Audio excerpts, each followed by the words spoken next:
Allez les amis, on est parti pour voir ce genre d'exercice. On vous demande de retrouver la valeur exacte d'un cos qui ne fait pas partie des cos que vous avez appris par cœur et on va le faire en utilisant la formule de linéarisation. Tout simplement, vous allez voir, c'est très simple. On se fait ça tout de suite. Pour être capable de trouver la valeur exacte de cos de, par exemple, pi sur 12, il va falloir que vous connaissiez vos formules de linéarisation. Deux options. Soit vous les apprenez par cœur, donc vous savez que cos 2a, par exemple, c'est cos carré a moins sinus carré a.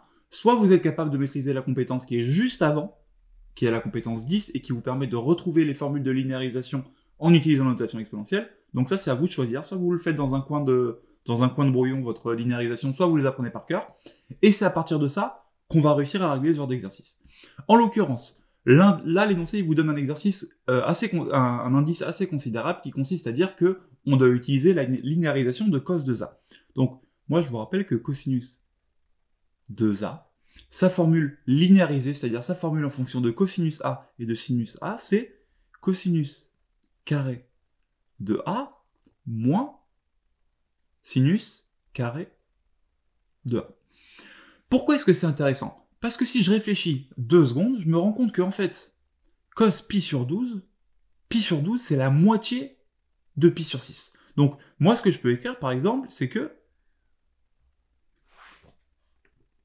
cos de pi sur 6, c'est cosinus de 2 fois pi sur 12.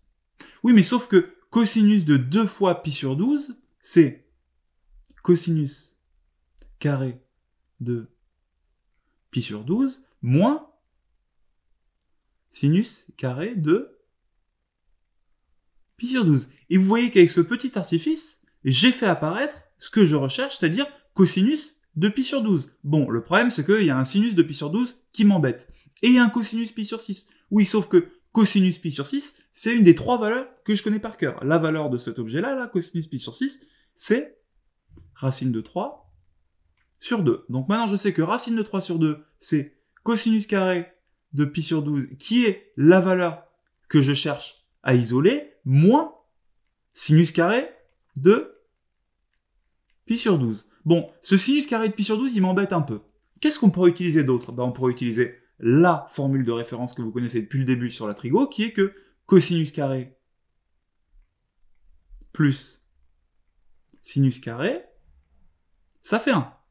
Oh là là. Et que du coup, cosinus carré plus sinus carré de pi sur 12,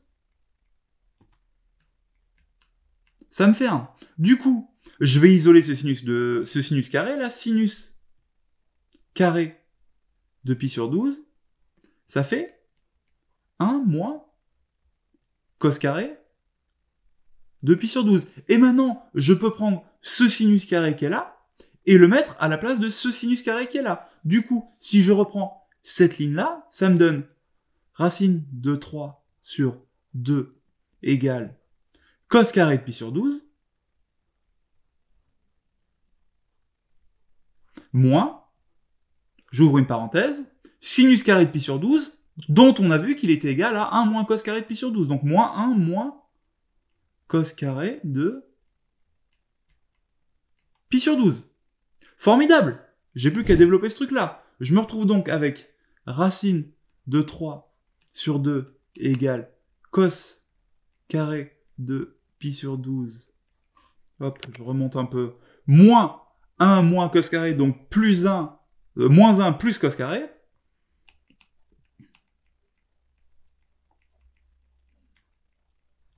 Ok, donc là j'ai cos carré de pi sur 12 plus cos carré de pi sur 12. Donc de ce côté de l'égalité, je vais avoir 2 cos carré de pi sur 12. Mon moins 1 qui est là, je vais le passer de l'autre côté. Donc ça va me faire racine de 3 sur 2 plus 1. Je vais tout de même mettre au même dénominateur. Donc ça va me faire racine de 3 plus 2 sur 2. Hop là. Égale 2 cos carré de pi sur 12. Et maintenant, j'ai juste à me débarrasser de ce 2 qui m'embête, à le passer en dessous, ça va devenir un 4. Donc je vais racine de 3 plus 2 sur 4 égale cos carré de pi sur 12. Et maintenant, j'ai plus qu'à me débarrasser du carré qui est là en mettant une racine, sauf que vous savez que le problème, c'est que si j'enlève le carré et que je mets une racine, ça va me donner cosinus de pi sur 12 égale racine de 3 plus 2 sur 4, avec quand même un léger détail qui est ce plus ou moins. Je ne sais pas si c'est la valeur positive ou la valeur négative. Sauf que cosinus pi sur 12, regardez où il est votre pi sur 12. Si je fais un petit cercle trigonométrique, pi sur 12, c'est un tout petit angle qui est comme ça. Et la valeur des tout petits angles comme ça, en termes de cosinus, elle est strictement positive. Donc je sais que je ne vais pas garder la partie négative. Et j'ai cos pi sur 12 égale racine de 3 sur 2, racine de 3 plus 2 sur 4, et vous pouvez diviser la racine en deux racines, une en haut et une en bas, mais c'est pas forcément nécessaire. À ce stade-là, on peut encadrer, et on a réussi. Ça, c'est vraiment des exercices qui tombent au contrôle. On vous en a mis plein en dessous. À vous de jouer. Vous êtes des champions.